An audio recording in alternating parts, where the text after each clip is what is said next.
ಬಂತು ಬಂತು ಕರೆಂಟು ಬಂತು ಯೌವನ ರಾತ್ರಿಯಲ್ಲಿ ಯೌವನ ರಾತ್ರಿಯಲ್ಲಿ. ಸರ್ ಅದು ಜೋರಾಗಿ ಮಳೆ ಬರೋ ಥರ ಇದೆ, ಗುಡ್ಗು ಸಿಡ್ಲು ಮಿಂಚುನೂ ಬರ್ತಾ ಇದೆ.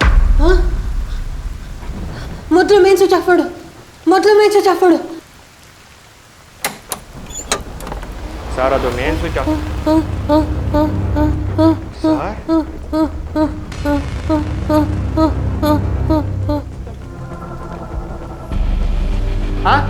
ಏನು ಹೇಳಿದ್ದೆ? ಮಳೆ ಬಂದಾಗ ಮೇನ್ ಸ್ವಿಚ್ ಆಫ್ ಮಾಡಬೇಕು ಅಂತ ಹೇಳಿದ್ದೆ ತಾನೇ? ನಿನ್ನಿಂದಾಗಿ fridge, T V, washing machine ಎಲ್ಲ ಸುಟ್ಟೋಗಿದೆ. ಮಾಡ್ತೀಯ ಇನ್ನೊಂದ್ಸಲ? ಮಾಡ್ತೀಯೇನು? ಮಾಡ್ತೀಯಾ? ಮಾಡ್ತೀಯಾ? ಸ್ವಿಚ್ ಆಫ್ ಮಾಡಬೇಕು, ಗೊತ್ತಾಯ್ತಾ?